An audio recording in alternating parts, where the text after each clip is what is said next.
ایک قوم جسے اللہ نے زمین کا بہترین حصہ دیا، جہاں نرم ہوائیں چلتی تھیں، زرخیز زمین تھی، ندیاں بہتی تھیں، اور ان کی رہنمائی کرنے والا ایک نبی تھا، حضرت نوح علیہ السلام۔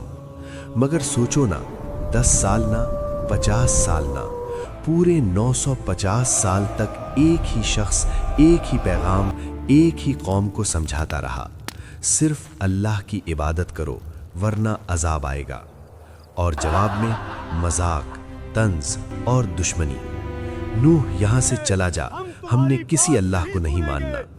پھر ایک دن آسمان نے اپنے دروازے کھول دیے، زمین نے اپنے چھپائے ہوئے چشمے پھوڑ دیے، اور سب کچھ ایک گہرے طوفان میں ڈوب گیا۔ قوم نوح حضرت آدم علیہ السلام کے بعد انسانی تاریخ کی سب سے پرانی قوموں میں سے ایک قوم تھی۔ زیادہ تر روایات کے مطابق یہ لوگ بابل یعنی آج کا عراق کے آس پاس رہتے تھے۔ زمین حسین، فصلیں، طاقتور جسم، لمبے اونچے پہاڑوں جیسی قوت۔ یہ وہ لوگ تھے جن کے جسم آج کے لوگوں سے کہیں زیادہ مضبوط تھے۔ لیکن پھر ایک نئی فطرت پیدا ہوئی، شرک کا بیج اگنے لگا۔ قوم نوح کے پاس ہر چیز تھی، مگر سب سے بڑی نعمت توحید وہ بھول گئے۔ روایت میں آتا ہے کہ پہلے وہ جن لوگوں کو یاد کرتے تھے وہ نیک بندے تھے۔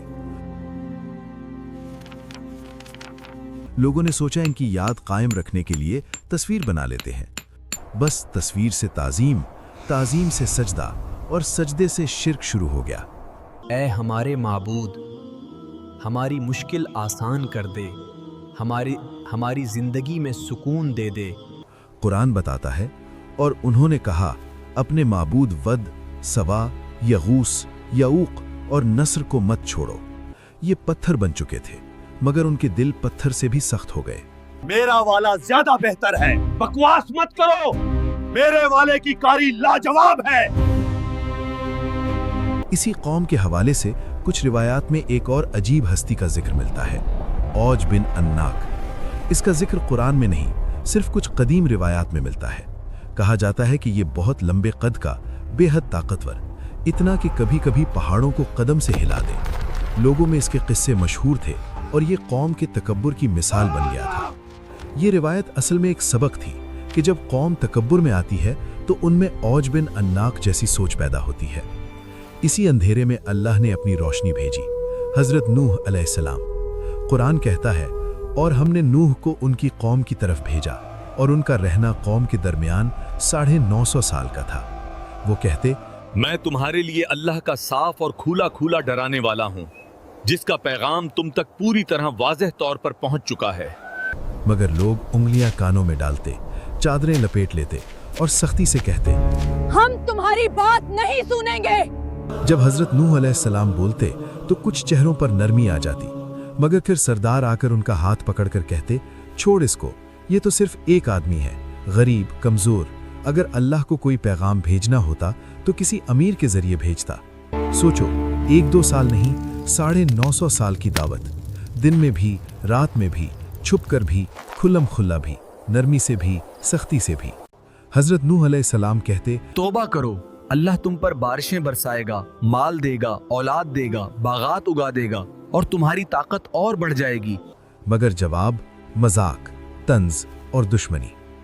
آخر وہ وقت آ گیا جب علم نے یقین بنا دیا کہ یہ قوم اب کبھی نہیں بدلے گی۔ تب حضرت نوح علیہ السلام نے وہ دعا کی جو انسان کو آج بھی ہلا دیتی ہے، اے میرے رب، زمین پر کسی کافر کو زندہ مت چھوڑ۔ وہ تیرے بندوں کو گمراہ کریں گے اور فاجر کافر اولاد پیدا کریں گے۔ پھر اللہ کا حکم اتر گیا، ہماری نگرانی میں کشتی بناؤ، اور ظالموں کے بارے میں مجھ سے بات مت کرنا۔ حضرت نوح علیہ السلام کشتی بنانا شروع کر دیتے ہیں۔ سردار گزرتے ہنستے ہوئے کہتے ہیں، ریگستان میں کشتی، پانی کہاں سے آئے گا؟ دیوانے ہو گئے ہو کیا؟ مگر انہیں کیا پتا، ہر کیل، ہر تختہ انہی کی تباہی کا پہلا سر تھا۔ کچھ روایات میں آتا ہے کہ جب حضرت نوح علیہ السلام کشتی بنا رہے تھے تو اوج بن اناک کبھی کبھی ان کے پاس آ جاتا، اور اپنے لمبے قد کی وجہ سے وہ ایسے کاموں میں مدد کر دیتا جو عام لوگ نہیں کر سکتے تھے۔ مگر یاد رہے، یہ باتیں صرف روایات میں ہیں، قرآن میں اس کا کوئی ذکر نہیں۔ روایات میں یہ بھی ملتا ہے کہ کشتی 3 منزلوں پر مشتمل تھی۔ پہلی منزل جانور، دوسری منزل انسان، تیسری منزل پرندے، ہلکا سامان۔ نگرانی کا حصہ قرآن میں ایک اہم نشانی آتی ہے۔ جب تندور ابلنے لگے تو ہر جانور کی نر و مادہ جوڑی کو کشتی میں چڑھا لو، یعنی جانور نوح علیہ السلام کو ڈھونڈ کر نہیں لانے تھے، اللہ کے حکم سے یہ جوڑے خود چل کر آئے تھے۔ آخر ایک دن وہ نشانی نظر آ گئی جس کا انتظار تھا۔ آسمان سیاہ بادلوں سے بھر جاتا ہے، گرم ہوا اچانک ٹھنڈی تیز ہونے لگتی ہے۔ قوم کے سردار اور بزرگ ہنستے ہوئے کہتے ہیں، دیکھو نوح کے تندور سے بھی پانی نکلے گا کیا؟ قرآن کہتا ہے جب تندور ابلنے لگا، ایک پرانا چولہا جس میں روٹی پکتی تھی اس میں سے اچانک پانی ابلنا شروع ہو گیا۔ اگلے ہی لمحے سرداروں کی ہنسی تھم جاتی ہے۔ حضرت نوح علیہ السلام سمجھ گئے عذاب آ گیا ہے۔ انہوں نے مومنین کو لے کر کشتی میں سوار ہو گئے۔